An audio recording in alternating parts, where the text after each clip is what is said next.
the NRL. And tonight's game is just about to kick off, which is Souths versus Brisbane. I think everyone's picking Souths. Yep. Souths. By so much. Yep. Yeah. I think I picked the margin as 24 points. Well, I did 28. I did 28. Interesting. High 20s, I think. Funny you mentioned that. Last week we should have put that multi on where we we took the overs on all the lines with the dominant top three. Dominant clubs pumping all the poor hapless clubs. We'll get to that in a sec. What is going on in the NRL news for the week? What's the first topic? Well, it was announced a couple of hours ago, but unfortunately, Jake Friend has been forced into retirement. Of course, absolute warrior of the game, and probably because of that and his style of play, he's had a lot of concussions throughout it. He's had 3 in the last 6 months, and there's reports that they're suspected he could have had 20 plus, which is a lot. Yeah, Blake would make 45 tackles a game minimum. Yeah. An absolute trooper, played bigger than quite an undersized guy to be playing hooker in the modern game. Wishing him all the best in his retirement. Very, very emotional in his retirement speeches before, and one club man. 268 games with the Roosters. Been there since he was 15. Thanked his missus, of course, his wife, for following him throughout the whole process, as you would. 3 games for Queensland. Probably unlucky. There's a bloke called Cameron Smith in front of him for a lot of that. Indeed. Stuart McGill-esque, this kind of situation. Had arguably the greatest player of all time not been ahead of him there in the Queensland and Australia pecking order. Those games might have been inflated a lot more. So, wishing Jake all the best with his retirement. 20 plus is such a big number. 20 concussions. Yeah. And it's also can really depend on the person, because I had to cross sports again straight off the bat, but Troy Aikman is probably the classic one that comes to mind, where he said, I think he's had like 30 plus during his playing career. That's NFL in the 80s and 90s, where it was just brutal. But he's a commentator now and hasn't seen too many of the side effects from it, but he's still got another businessman, articulate. So fingers crossed that's the way it turns out for a lot of these guys retiring early these days. Especially with that kind of retirement as well, forced into with head knocks. He's going to be a great one to study how his recovery goes in the coming years as well, what the plans is, how it'll effective it is. I think Tim Glasby was another one, very similar situation, had to retire because of head knocks, where it would be interesting to see what his recovery as well, just all part of the science and how it can improve. Yeah, indeed. Adam Reynolds, so he's sort of fallen out with South Sydney. We've been talking about it for a while. He wants to stay, and he's probably worth $1 million. South don't want to give it to him. What's going on here? Yeah, well, I think at the start of the week they stayed firm in their 1-year deal. Adam, that pissed him off. Yeah. So I think recently, it's Thursday today, I think it was yesterday, they came out and go, we'll give you a 2-year deal. So it's now 1.4 mil over the 2 years. Yep, 700 a year. But the second year is a club option. So essentially it's a 1-year deal and they can cut him. Yep. So again, it's like, I'm not really getting the security that I want. Yeah. So South's point is they're a bit worried about the Sam Burgess of GI situation, where they have a forced retirement and they got a big payout. So they're I think, still playing both those blokes, and they're on the big money for them. So Reynolds, of course, is now looking at, I'm going to test the market. I'm going to see what's out there. I think he'll probably get some offers better than $700K. You'd imagine a lot better. Given his talent. We're talking about how important halfbacks are. They're not growing on trees. So. No, premiership winning bloke. We've got a few teams highlighted here. The Cowboys, Broncos, Cowboys, Tigers. Broncos, Tigers are all talking about halfbacks, which kind of goes into the next question, the next point with Jake Clifford. He's there was talk a couple of weeks ago and we covered it. He wanted to renege on his deal and stay at the Cowboys. Given Michael Morgan looking at an early retirement. But now with Pearce being injured, he's like, hey, can I get my early release and I'll go play for the Knights and I'll take that deal up, start for them. There's also rumours of this 3-player swap deal with Mcguire going to the Dragons. It looks like they've just got to finalise this, but it looks like Mcguire's going to go to the Dragons. Is it Clune? Yeah, Adam Clune, yep. Clune, who's playing halfback at the moment for Ben Hunt. Yep, and he played a fair bit last year. We'll go to the Cowboys, which will then allow Clifford to go to the Knights. Is that mid-season, do you think? Or Yeah, I think what they're waiting for is they need Ben Hunt to be a bit more healthier and come back. Okay, all right. So it's probably a couple of weeks away until that point. So the Dragons have got the power. Yes, yeah. But if that's the case, so going back to the Reynolds, so if Clune goes to Cowboys, that might rule him out for Reynolds. Yeah. He'd still be the better player, the premier player, but he's also 30, 31, I think, going. So then there's the talk of, Tigers, what they do with Luke Brooks, that's still up in the air. But the Broncos could be one. It looks like Milford's done. Yep. Like they've Walters is meant to come back and kind of help him, spark him. There's been a little bit of improvement, but he's just not the same player he was a couple of years ago. Yeah, and I think Kevy even came out and said that they're not extending him next year, which is very big of a coach to actually say that during the year. Yeah. So you feel for Milford. Yeah. And he's definitely on the out. Definitely. And he's on $1 million a year, and he's not going to get that anywhere. He's probably going to get half that from a club. Yep. There was talk about Corey Norman was on the out, but he's played really well to start the year, so it sounds like they might keep him. He's on an $800K, so whether they do a deal around that or bring it down a little bit, but he really wants to stay at the Dragons. So, it's kind of looking like Brisbane would make sense. But then there's also the talk about the 17th team, the extra Brisbane team. Yeah. Imagine if they could, Wayne Bennett as coach, Reynolds as 7, and maybe add Munster as 6. That's the way to start off your club. That would be unreal. Does that eventuate? I'm skeptical. Yeah. It's a bit of online, a bit of PlayStation. I think they're a bit of Madden, start a new team and pickpocket. A lot of ifs. A lot of ifs and buts about it.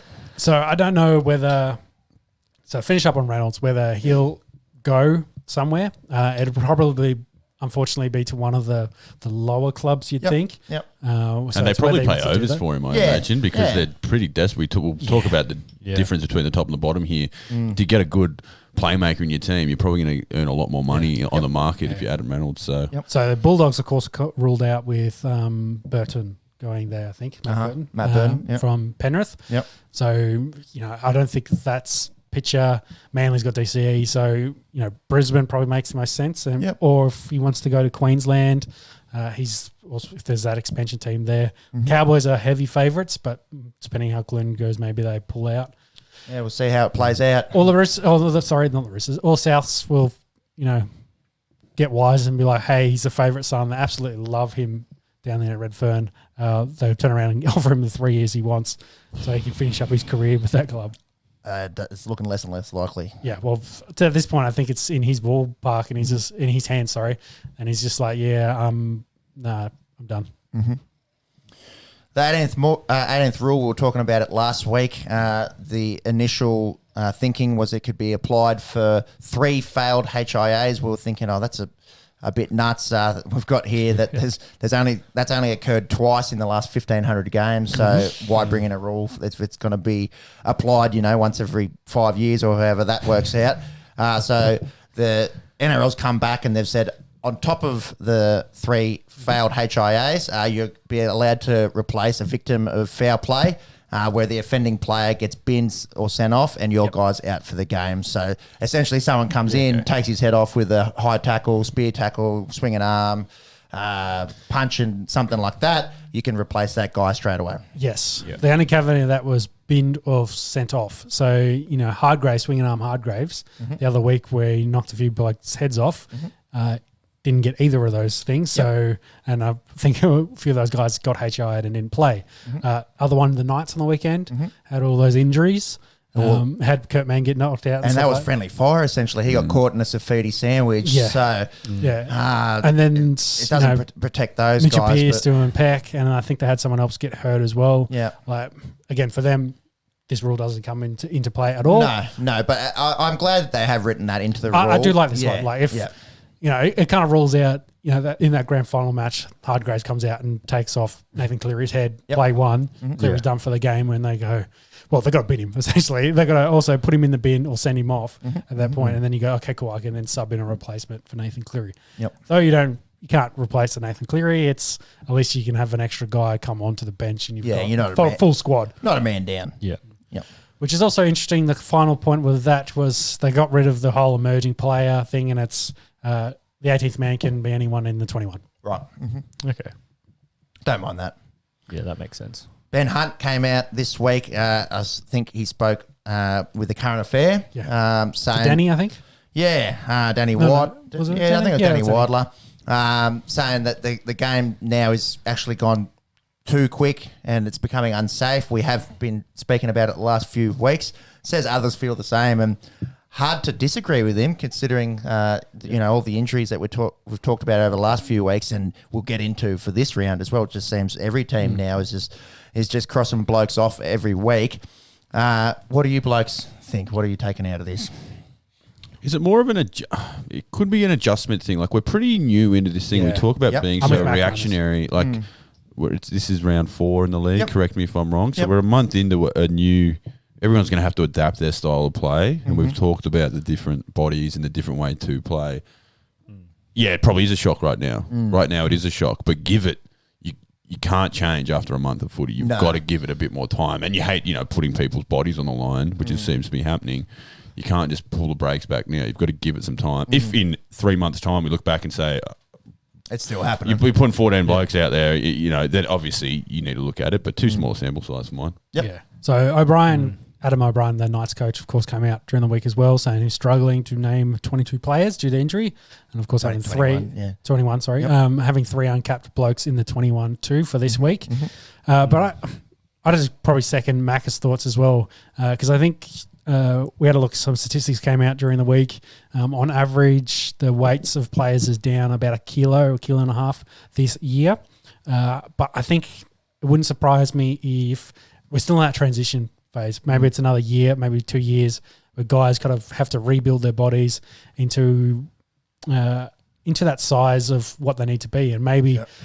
So the average at the moment is 99 kilos across the league, with Manly being the heaviest at 102 and the Dragons being the lightest at 95.8. Skinny Dragons over here. Yeah, skinny.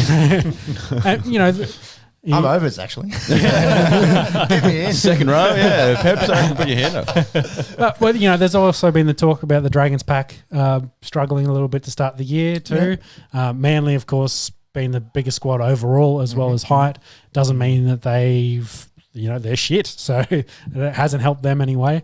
But maybe that average 99 has got to come down to 97, 96, 95. Yep. And that's the nice kind of middle ground that you get for players in this style of football. Yeah. Because you got to remember, when they played like this in the 80s, 70s and 80s, guys, the average weight would probably be 80 kilos. Yeah. You look at them and they look like it looks like a under 20s team just about. No, not even. Their 20s teams these days are bigger. Well, exactly. The game's changed so much in the last few years. Well, the science as well, like bodybuilding, from 12 down to 10, down nutrition. to 8, down to 6, and exactly right. The blokes in the 80s used to have full-time jobs and go train a few nights a week and play on the weekend. Yeah. They're not in the gym 6 days a week on a training regimen and a nutrition program and 2 protein shakes a day. So obviously the modern game's changed the player's size, then if you then change the rules, then you're going to have to change the size of the players, aren't you? I've never loved reducing interchange or substitution depending on your sport, because it is because you want fatigued players out there. That's the whole point of doing that. By fatiguing players, you're going to get injuries from that. So I've never liked the sound of that. Like, it just sounds gross. Like, sort of millionaires sitting back going, making the decisions we want tired players because then we'll get higher scores. Yeah. But by getting tired players, you're going to get more injuries. So I've never liked that idea of reducing substitution. I don't think there's a correlation between reducing substitutions and producing a good game of football. I've never agreed to that. I don't know how you prove that anyway. Yeah, I think the other thing you want to probably look at is work out the types of injuries. Like, take Ben Hunt, for example. He broke a leg. I don't think fatigue plays a part in that, but a lot of soft tissue. If guys are doing hammies, ACLs, Achilles, the things where it's stress on muscles and ligaments, if that had exponentially increased, then I would be more concerned. Well, we might have to try and get some numbers up on that, though, because it's like anecdotally, it does seem like there's been a lot of ACLs and hammies. You did mention last week that as a 5-year trend, it hasn't actually trended upwards. Well, injuries in total. Yeah. Concussions have definitely been up more, and I wonder. That's because they're pulling them off more often. Yeah, True, that's true, it. exactly. They'll be more aware of that. But then there's a question of fatigue and with the amount of, say, running and sweat they're building off, how much water retention do they have? Because they've got to maintain hydrated. If you're underhydrated, less fluid, say, around your brain, more susceptible to concussions. It's a fair big leap there. Most of these boys, you see them, they drink water all the time. They know to stay hydrated. Oh, of course. So I wouldn't think that'd be big of an issue. Like fatigue and concussions, I probably wouldn't make a connection there. Yeah. But I think soft tissue injuries is the one you could make. Yep. Yeah. But I can't say I've seen a huge amount of it. And I think the other point I wanted to make about the weights was the AFL's comparisons at 87 kilos, roughly. So I think the league as a whole probably doesn't want to get down to where they are comparable to AFL because I think they want to, they want the difference in the sports. Yeah. And they are completely different sports. Yeah, exactly. Well. Yeah. So, of course, there's going to be a 12 kilo difference in the averages there. It was interesting that the heights are actually similar. I would have thought the AFL would have had a fair bit. So shout out to all the little Ruck Rovers cruising around there. Caleb Daniel bringing it down for everyone. Boomer Harvey for so many years. That's right. But I think to wrap it up, it is a small sample size. Time will tell as the season goes on, and we'll monitor it and see what happens. We've got another 21 weeks of this. Yep. So, that's 20 more weeks of running around. These guys will probably shed some more kilos, and that average might come down, and then that's at 95, and that's maybe they you work don't put out. weight on during a footy season. No, you can't. You physically. Yeah. That's off-season stuff. Yeah, exactly. So that's that month of October, baby. Oh yeah, baby. Yeah, but poor blokes only get a short off season. But they might work themselves into the bodies that they need. Yep, exactly right. So I think Origin might be a really good barometer of how they're going as a league. Yeah, when it gets to that, see how quality that game is. Yeah, if by the 60th minute they're all fucked, then you know that they probably still haven't adjusted to it. But May, that's middle, that's 10 weeks into it. They should, it's another 2 months away. Have a fairly good grasp of their conditioning by that point of playing a lot of footy. So that I think might be a good indicator of how they're going. If both New Zealand and Queensland teams are completely banged up and everyone's really injured, then I'll start being concerned. And the league will be concerned because that's the showpiece. So that's when they make changes. The next big point, I suppose, that everyone's sort of been talking about is the skills gap between teams and, this thought of expansion. We mentioned it a few weeks ago that the NRL really is pushing for a 17th and possibly 18th team in the near future. I've got a few stats here. So through four weeks, 12 games between these three teams, North Queensland, Canterbury, Manly, they've been dismal. They've combined for minus 333 points difference. That means that each of those three teams is losing by an average of 28 points a game. That is an absolute shellacking. That's insipid. And we're talking about the odds last week. We'll get into the odds for this week. I don't think I've ever seen games of NRL football being $1.03, $1.05, $1.07. The bookies are worried. Let's put it that way. Well, I don't know if it's the bookies. I think that, but they're right because they don't want to give away free money. Yeah, the result before the game started, and for it not to be would be an all-time upset. That's an all-time upset if the Bulldogs beat the Storm this week. Yep. Like that's one of the biggest upsets in the history of the sport. That's where we are now. Yeah. Well, Bulldogs haven't scored a point since round one. So. Yep. Yeah. But that's pathetic. If you aren't scoring points, that shows you that you cannot expand a competition if you've already got teams that can't score. Yeah, but then I'd also say, let's say the Roosters, for example. They've just pulled Sam Walker, replaced the guy that got injured, and they put a debutant in there, and they're just going to say he's the halfback for the next 12 to 15 years. Like, there's guys out there that is probably sitting behind other guys at the premier clubs. Yeah, but what are those premier clubs doing to keep these guys there? Yeah, But then the Dogs go, okay, Sam Walker will bring you in if you are that good. Yeah. I don't think there are enough guys. I'll argue that point. There aren't enough people for 16 teams, clearly. Yep. And we had shout out to the big dog, Ross Chilton. We were having a discussion today. He was saying it's not a talent issue. Everyone's got talent in the rugby league. It's a mentality issue. Well, you haven't got enough good coaches to put mentality into the kids. That could be a thing as well. Whatever it is, there isn't enough of it to spread around. That's why people hire Craig Bellamy's assistants because, can we get something off him to spread to a club? Yeah. That's why that's why Wayne will coach until he's in the grade. Exactly, 100%. Yeah, you know how to win a grand final. If you are successful at all in any sport, you'll get jobs for exactly right. So I just don't think there's enough. I think it's talent. I just purely don't think there's enough talent in the game to go around as is, let alone throw an extra club out there. Yeah. Well, I'd say I think there's talent out there. I think a lot of it's buried behind some of the premier teams. Where they've got the starters, they've got the key stars there already, and they've signed a bloke for the next 3 years, and he can't go anywhere. But he's could be a generational talent for some other club. Yeah. When were the Roosters really bad? Was that 5-6 years ago? Or no, longer than that. Probably longer than that. 10 years ago. Yeah. The Dogs have won grand finals. I'm talking grand scheme of things. Like in the last 20 years, the Bulldogs were pretty successful. Before they won. You could probably have an argument for everyone. Would have had another one except got stripped, of course. Yeah, less the Titans. You can probably say everyone's had some form of success over the last 20 years. Yep.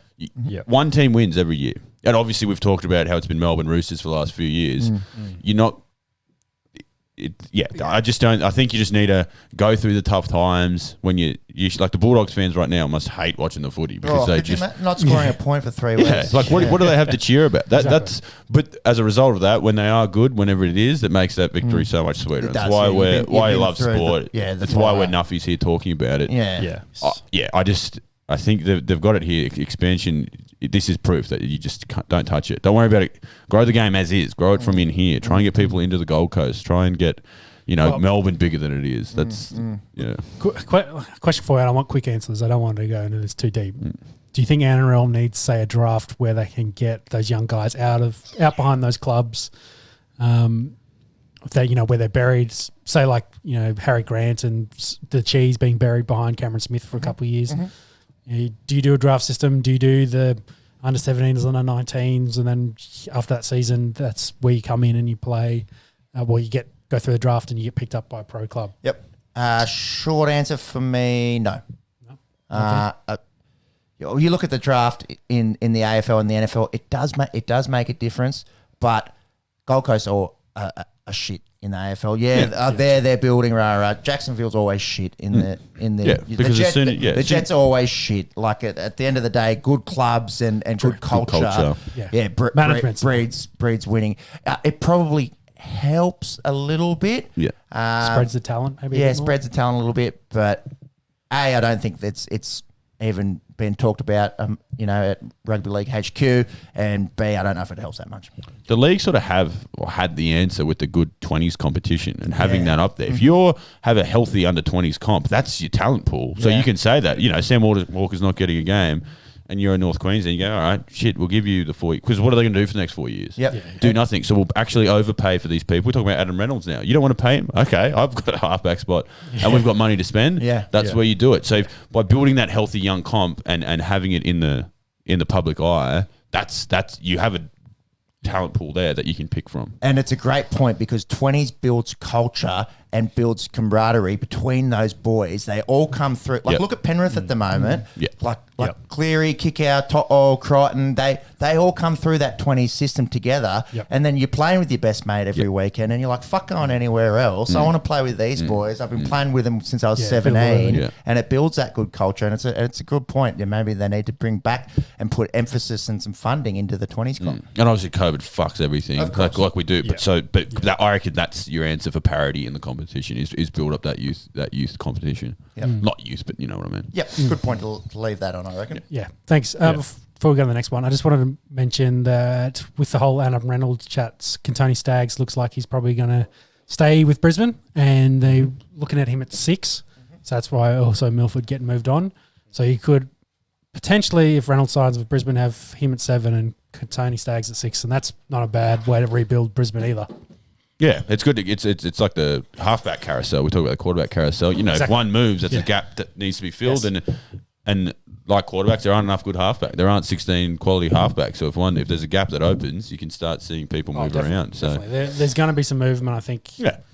Well, there's always movement throughout the whole year in NRL, but the off season there'll be some movement too, I'd say. For sure. Do you want to mention crowd behaviour, Peppy? Oh yeah, very briefly. There was a bit of a punch up at the Eels.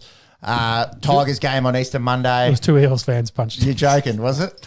Yeah, and the Tigers fan tried to break it up, and then it became sort of like, yeah, I saw this. It was rugby league at its finest. Absolute rugby league at its finest. Really, what were they fighting over? Everyone, Sterlo was the best Eel.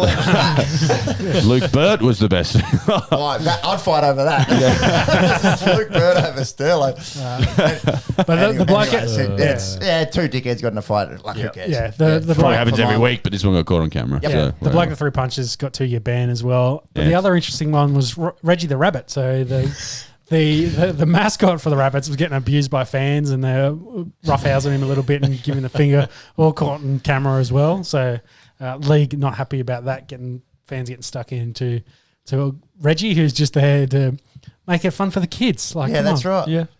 I mean, it is rugby league. You got to expect that. Yeah, you do expect it. Like, there's lines that can be crossed. There is lines. You're paying out a mascot. Who cares? It depends on the language. I don't know why the fuck we're talking about this.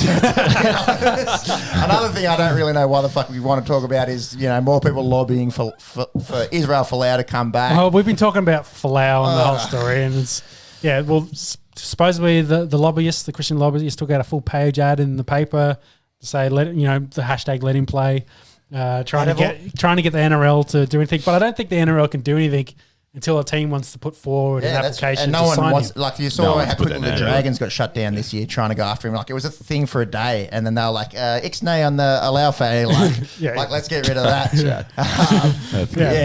The sponsors rang up and said, we're going to leave if you do this. Yeah, there's definitely a few landmines that we don't want to jump on in this show. We speak about politics. Religion is probably above that one. I think he's been blacklisted personally. I agree. I don't think he'll play in the NRL. Interesting that they put their money towards that. That's my final comment there. Something that's a little bit interesting. It's we speak about expansion of the game. If they can get a little bit into that American market, maybe we're helping here on the Esky. We like our American sports and we like our Australian sports. There's a North America Rugby League competition that's going to start in June in the summertime over there. Be interesting to see. Makes sense. It's off season for the everything else other than baseball. Yep. $300,000 salary cap, so they're not going to be bringing in the creme de la creme. No. By any means. So Toronto Wolfpack. They obviously had a run last year in the English Super League. They had to pull it because of COVID, but I imagine will be. But they had the fuckloads of money, so So I don't know how the salary cap's going to work. Yeah, there might be a few paper. I wonder how many books there'll be. There'll be the books they show you, and the books that actually tell the actual prices. Wasn't Sonny Bill? He was on a mill or something. Sonny Bill. Dave Taylor was. I don't know where all that money's coming from over there. So paying him a Mercedes at this point. So Hey, this is going to be bad. I'll give it a go. Hey, next. We can pay you $10,000, but you get maple syrup for the rest of your life, eh? Something like that. That's a stink. Yeah, all right, I'll have a sip for that one. It's 14 teams, East Conference, West Conference, Canada Cup, which is going to be Toronto Wolfpack and Ottawa Aces. They'll join the Eastern Conference after this year. We just mentioned it. I'll be very surprised if this comp's still up and about in 5 years' time. But exactly, if it doesn't go bankrupt, and maybe we can steal some of the limelight that rugby gets over there. There's so many guys out of college football. That's an interesting point. That they come out, I don't want to say they wash out, but they just can't make the pro game because you got to remember there's only 3,000 odd guys playing pro football. 1%. We'll call it 1%. Yep. Yeah. So all those other 2% in Division 1. Yeah. It's it's mental. Like the amount of, and I don't know if you guys are into Last Chance U, the amount of talent and the amount of athletes that are over there. Athletic ability. That just can't bust into a professional outfit. You could go, here's 20 grand a year to come sit on the wing and try and learn this game. You look at Mason Cox in the, for the Pies. He was an Oklahoma State Cowboy, couldn't bust into the NBA. The bloke 6'10". I don't know how he got the connection with Collingwood, but they're like, hey, we can't teach anyone to be 6'10". Come down, and now getting a run in. There's nearly won a flag with them. Yeah, there's a young fella who's 18 who they're looking at as a ruckman, possibly to bring over to Australia. Yep. I think he's stuck in Senegal at the moment. But another guy that's played basketball in the States and was like, he's massive, and was like, hey, we'll come over here and we'll teach you the sport. And I always thought like it would be interesting if you want to find talent like a rugby league team, go target those guys that haven't made the pro game that, are working at McDonald's or selling phones in the mall and be like, hey, do you want to come over here and we'll pay you $150K? Yeah. It's probably more money than they're making. And all I need you to do is sit in the wing, catch that ball and run that way. Yeah.